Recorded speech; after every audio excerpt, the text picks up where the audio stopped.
Halo teman-teman semua, selamat datang kembali di channel kami, Integral Education. Gimana kabarnya teman-teman semua? Setelah sekian lama saya tidak bikin video ya. Pada kali ini saya akan membuat materi ya. Ini adalah pembahasan dari salah satu subbab ya di aljabar abstrak ya mengenai struktur grup. Ini adalah mata kuliah favorit saya ya, termasuk dulu pada saat saya semester 3 ya. Jadi ini adalah materi tentang grup gitu. Nah, ini saya akan berikan definisi, kemudian nanti ada contohnya juga ya. Kemudian di video selanjutnya saya akan bahas soal-soal ujian ya dari kampus saya ya. Suatu grup G, bintang, notasinya G bintang ya, adalah sebuah himpunan tak kosong G, jadi himpunan G nggak boleh himpunan kosong, terhadap operasi biner bintang yang memenuhi 4 aksioma berikut. Jadi ada 4 aksioma ya. Yang pertama ketertutupan. Ketertutupan itu maksudnya gini. Untuk setiap AB yang merupakan elemen G, hasil operasinya gitu ya, A bintang B itu harus juga berada di G. Gitu ya. Lanjut yang asosiatif, berarti untuk setiap ABC, berarti ada 3 elemen ya. ABC yang merupakan elemen G, A dibintangkan dengan B ya. Kemudian hasilnya dibintangkan dengan C gitu. Harus sama dengan B kita bintangkan dengan C dulu. Kemudian A dibintangkan dengan hasil dari B bintang C itu ya. Dia harus sama. Itu asosiatif. Kemudian identitas. Di sini harus terdapat tepat satu elemen E identitas, yaitu elemen G. Untuk setiap A elemen G. Jadi satu elemen ini berlaku untuk setiap A elemen G gitu ya. Sedemikian sehingga apa? A dioperasikan dengan identitasnya dengan E. Itu harus sama dengan E dibintangkan dengan elemen itu A. Hasilnya harus sama dengan A-nya. Gitu. Terus kemudian yang inverse. Inverse ini gini, untuk setiap A yang merupakan elemen G, maka terdapat A inverse elemen G. Berarti untuk setiap A itu harus punya inverse gitu ya. Sedemikian sehingga apa? A kalau kita bintangkan dengan inverse-nya atau dibalik, itu hasilnya adalah E identitasnya. Gitu ya. Nah, supaya lebih kebayang, mari kita lanjutkan dengan contoh. Ini saya punya contoh. Apakah himpunan bilangan bulat Z terhadap operasi penjumlahan Z, plus gitu ya, membentuk grup gitu. Jadi kita cek dulu aksiomanya. Kita cek yang ketertutupan. Z ini tertutup terhadap operasi penjumlahan. Karena apa? Untuk setiap A, B elemen Z gitu berlaku A plus B juga elemen Z. Bener ya? Kalau saya punya A dan B itu elemen Z bilangan bulat, maka jumlahnya pasti juga bilangan bulat. Oke? Jadi dia tertutup. Kemudian yang asosiatif. Nah, Z ini juga bersifat asosiatif terhadap penjumlahan gitu. Karena untuk setiap A, B, C yang elemen Z itu berlaku ini dia. A tambah B, kemudian ditambahkan dengan C, itu sama dengan kalau saya hitung B tambah C dulu, kemudian A ditambahkan dengan itu. Ya, kita kan tahu ini sama ya, sehingga dia asosiatif. Gitu. Nah, berikutnya identitas. Nah, identitasnya untuk bilangan bulat Z terhadap penjumlahan itu adalah 0. Ya, E sama dengan 0 ini identitasnya, dan 0 ini elemen Z ya pastinya ya. Sedemikian sehingga apa? Untuk setiap A elemen Z sembarang A gitu, berlaku A kalau saya tambah 0 itu sama dengan 0 kalau saya tambah A, itu hasilnya adalah A. Gitu ya. Ini sesuai dengan identitas yang di slide sebelumnya ya. Nah, kemudian satu lagi yang inverse ya. Inverse gimana? Ingat? Nah, ini dia. Jadi untuk setiap A elemen bilangan bulat, maka terdapat A inverse-nya. Inverse-nya apa? Inverse-nya adalah min A. Min A ini juga elemen Z tentunya ya. Bilangan bulat kan? Sedemikian sehingga berlaku seperti ini ya kan. A kalau saya tambahkan dengan A inverse atau min A gitu, itu sama dengan kalau min A saya tambahkan dengan A, hasilnya adalah E-nya 0 gitu ya. Jadi kita pastikan bahwa untuk setiap A elemen Z pasti punya inverse gitu ya. Nah, karena dia memenuhi 4 aksioma sehingga Z terhadap penjumlahan ini membentuk suatu grup ya. Oke, mungkin ini terlalu mudah ya buat teman-teman ya. Jadi kita lanjut ke soal yang lebih menantang ya. Nanti di nomor 3 sih, nomor 2 masih biasa ini. Apakah himpunan bilangan real terhadap operasi perkalian? Jadi kalau kita tulis R dot gini ya, perkalian membentuk grup gitu. Nah, ini kita lihat dulu yang ketertutupan ya. R tertutup terhadap operasi perkalian. Karena apa? Untuk setiap A, B bilangan real, berlaku A dikali B juga bilangan real ya kan? Bilangan real kali bilangan real ya bilangan real gitu. Jadi dia tertutup. Oke. Berikutnya yang asosiatif. Gimana nih? R juga bersifat asosiatif terhadap perkalian.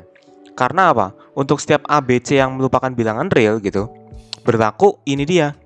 A kalau saya kalikan B, kemudian saya kalikan dengan C, itu hasilnya akan sama dengan B kalau saya kalikan dengan C, kemudian A dikalikan dengan hasil itu. Ya, kita tahu ini sama ya, berarti dia asosiatif gitu. Nah, berikutnya yang identitas. Kira-kira identitasnya apa ya? Kalau saya kalikan A dengan identitas, atau saya kalikan identitas dengan A, ternyata hasilnya tetap A kalau di perkalian. Jawabannya adalah iya, betul. 1 ya. Elemen identitasnya adalah E sama dengan 1. 1 ini elemen bilangan real ya. Sedemikian sehingga untuk setiap A elemen R berlaku ini dia. Benar ya? A kali E kali 1 itu sama dengan 1 kali A, itu hasilnya A gitu ya. Berarti kita bisa temukan nih identitasnya. Terus berikutnya yang inverse, berarti kita harus bisa temukan inverse-nya dong untuk setiap A elemen bilangan real ya kan. Nah, ini dia. A inverse-nya adalah 1/A bilangan real ya kan. 1/A kan bilangan real juga ya. Karena apa? Identitasnya kan 1 tadi ya. Kalau kita lihat di sini, A dikali 1/A gitu, A inverse-nya, itu kan hasilnya 1. Begitu pula yang 1/A dikalikan dengan A, itu hasilnya juga 1. Kecuali, nah ini dia poinnya nih di sini nih. Kecuali untuk A sama dengan 0. Karena A sama dengan 0 ini di bilangan real terhadap operasi perkalian itu tidak punya inverse. Kenapa? Karena 1 dibagi 0 kan ya kita tidak boleh melakukan bagian dengan 0 gitu kan. Nah, karena ada satu elemen di bilangan real yang nggak punya inverse gitu, jadi R terhadap operasi perkalian tidak membentuk grup gitu ya. Jadi kuncinya itu, kalau teman-teman bisa temukan satu saja yang nggak punya inverse, maka dia tidak membentuk grup. Maka di sini harus waspada nih ya. Kalau kita terburu-buru di sini ya kan, tanpa menyadari bahwa A sama dengan 0 ini nggak punya inverse, bahaya gitu kan. Oke, jadi semoga teman-teman paham. Sebelum saya lanjutkan ke nomor ketiga, silakan dipahami lagi buat yang belum paham ya. Oke, yuk kita lanjut ke nomor 3. Nah, ini lumayan bagus nih soalnya. Diberikan himpunan G, R dikurangi min 1. Maksudnya apa ini? Kita udah belajar teori himpunan sebelumnya ya. Jadi G ini adalah bilangan real ya, tanpa min 1. Ya, ini kan dikurangi himpunan yang isinya min 1 nih. Berarti ini G apa? Bilangan real tapi nggak ada min 1-nya. Gitu ya. Nah, terhadap operasi bintang yaitu gini aturannya nih. Nah, sekarang ini ada aturannya ya. Kalau tadi kan penjumlahan, perkalian gitu. Nah, sekarang operasi bintang ini ada aturannya, yaitu A bintang B itu sama dengan A kali B ditambah A ditambah B gitu aturannya. Nah, apakah G bintang membentuk grup? Oke, ini agak tricky teman-teman ya. Jadi pastikan teman-teman konsentrasi dalam membahas soal ini, oke? Kita lihat yang ketertutupan dulu. G tertutup terhadap operasi bintang karena untuk setiap AB elemen G berlaku A bintang B elemen G. Saya tahu dari mana ini kok dia tertutup. Artinya kalau saya ambil sembarang AB yang merupakan bilangan real tanpa min 1 gitu ya, kalau saya bintangkan itu pasti juga elemen G. Juga elemen G artinya apa? Hasil operasinya tidak mungkin bernilai min 1. Paham nggak? Ingat kan ini G tadi kan bilangan real tanpa min 1. Berarti kalau dia tertutup ya, hasil operasinya itu haruslah bilangan real tapi nggak boleh min 1. Nah, ini nih maksud saya nih. Pernyataan tersebut berarti A bintang B tidak mungkin bernilai min 1. Saya tahu dari mana? Dari manipulasi ini ya. Jadi A bintang B kan gini ya. Ini tidak boleh sama dengan min 1. Jadi gini ya. A-nya keluar berarti apa? Dikali B plus 1. Ini B-nya saya pindahkan jadi min dari B plus 1 gitu. Kemudian apa? Saya bagi kedua ruas dengan B plus 1. Boleh ya, karena B plus 1 itu tidak mungkin sama dengan 0. Karena B-nya tidak sama dengan min 1. Gitu ya. Berarti boleh saya bagi, boleh saya coret gitu. Jadi saya dapat A tidak boleh sama dengan min 1. Nah, ini bukan elemen G. Gitu ya. Artinya apa? Artinya A bintang B akan bernilai min 1 jika A-nya min 1 gitu. Nah, tapi di sini A-nya kan nggak boleh min 1 gitu, karena bukan elemen G ya kan. Berarti fix dia tertutup terhadap operasi bintang. Oke, tricky kan teman-teman ya. Bagus ini soal. Oke, sekarang yang asosiatif. Kita lihat yang asosiatif. Berlaku nggak asosiatif? Di sini saya bilang berlaku nih, tapi di bawah nanti kita buktikan ya. G bersifat asosiatif terhadap operasi bintang karena untuk setiap ABC elemen G berlaku ini dia nih ya. A dibintangkan dengan B, kemudian dibintangkan dengan C sama dengan B dibintangkan dengan C, kemudian A dibintangkan dengan hasil itu. Nah, ini teman-teman kalau jawab harus ditulis ya buktinya ya. Jadi kita lakukan observasi. Untuk yang ruas kiri kan ini. A dibintangkan dengan B kan ini ya. AB plus A plus B. Kemudian hasilnya dibintangkan dengan C. Dengan aturan yang sama ya ini, maka saya dapat seperti ini. Oke, ya, jadi ini kali ini kan ini. AB plus A plus B kali C. Plus ini ya segini AB plus A plus B ditambah ini C. Nah, kemudian C-nya saya masuk gitu ya, saya kalikan berarti ABC plus AC plus BC plus AB plus A plus B plus C. Nah, ini dia. Hasilnya ini yang ruas kiri. Nah, yang ruas kanan ya serta gini ya. Jadi B saya bintangkan dengan C, hasilnya kan ini. Kemudian A dibintangkan dengan hasil ini.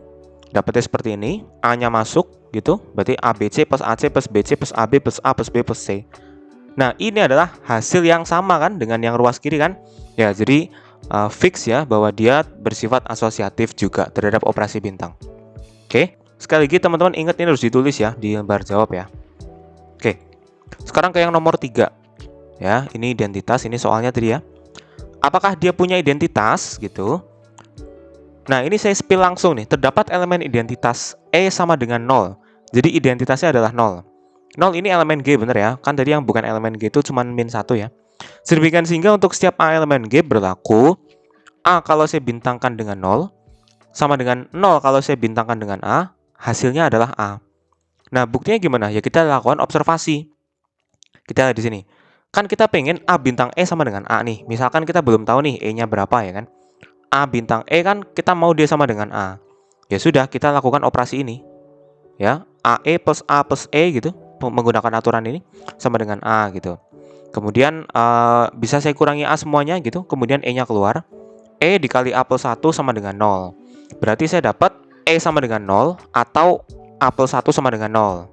Nah, A plus 1 sama dengan 0 itu tidak mungkin terjadi kan, karena A-nya tidak boleh sama dengan min 1.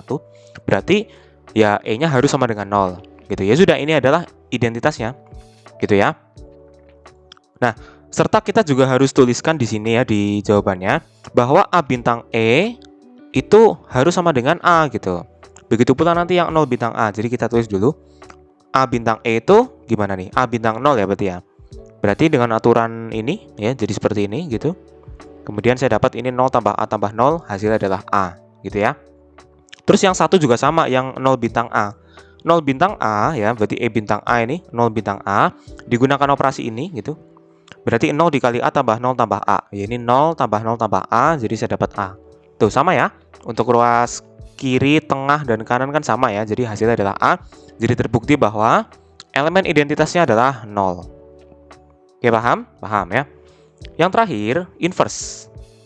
Ya, apakah untuk setiap elemen G itu punya inverse? Ya, kita lihat di sini ya. Nah, ini inverse-nya nih. Langsung saya spill di sini. Proses mencarinya nanti saya taruh di bawah ya. Untuk setiap A elemen G, ternyata inverse-nya ada nih. Ya, inverse-nya adalah min A dibagi A plus 1. Dan ini elemen G. Kenapa? Nanti saya jelasin ya. Sedemikian sehingga berlaku ini dia. A dibintangkan dengan A inverse sama dengan A inverse dibintangkan dengan A sama dengan E. Ingat tadi E-nya 0 ya. Gitu. Nah, buktinya gimana? Kok bisa saya dapat inverse-nya ini gitu ya? Saya lakukan observasi. Kan saya pengen dapetin A dibintangkan dengan A inverse, hasilnya adalah E ya kan, 0 ya kan. Ya udah, saya giniin aja. Terus saya pakai aturannya ini, bintangnya seperti ini ya. Terus kemudian saya kurangi A itu ke sono ya. Kemudian A inverse-nya keluar gitu. A inverse dikali A plus 1 sama dengan min A, berarti kan saya bagi dengan A plus 1 boleh ya, karena A plus 1 tidak sama dengan 0, karena A-nya tidak sama dengan min 1. Ingat ya. Berarti A inverse sama dengan ini dia. Ya sudah ketemu, min A dibagi A plus 1. Nah, berikutnya kita juga harus buktikan bahwa kalau dia dibintangkan dengan A bolak-balik, itu hasilnya adalah E-nya atau 0. Jadi sekarang kita perhatikan. Ini untuk yang A bintang A inverse dulu, hasilnya kan gini ya, menggunakan aturan ini kan jadi gini. Ini kali ini tambah ini gitu kan, jadi gini. Ya, ini matematika biasa. Saya percaya teman-teman udah bisa ya. Jadi ini samakan penyebut dan lain-lain. Dapatnya adalah atasnya 0 ternyata. 0 dibagi A plus 1. 0 dibagi A plus 1 adalah 0. Kenapa? Karena kita yakin A plus 1 ini tidak sama dengan 0 ya. Tadi sudah berkali-kali saya bilang. Nah, 0 adalah E-nya gitu ya. Serta yang ini juga A inverse bintang A ya, hasilnya seperti ini gitu. Saya yakin teman-teman bisa samakan penyebut dan lain-lain ya. Pokoknya juga akan didapat seperti ini ya, 0 dibagi A plus 1 gitu. Ini adalah 0, ini adalah E-nya. Oh, jadi benar bahwa dia akan memiliki inverse untuk setiap A elemen G. Gitu. Nah, jadi kesimpulannya apa? Ini kesimpulannya saya taruh sini. Jadi himpunan G terhadap operasi bintang membentuk grup. Oke, gitu teman-teman. Gampang ya? Gampang. Nah, di video berikutnya kita akan lanjut dengan contoh-contoh soal dari ujian-ujian atau kuis dari Departemen Matematika FMIPA UI ya, kampus saya ya. Kebetulan saya udah lulus ya, jadi dalam rangka flashback ini matkul favorit saya juga BTW. Jadi sampai jumpa di video selanjutnya. Jangan lupa follow Integral Education. See you and goodbye. Dadah.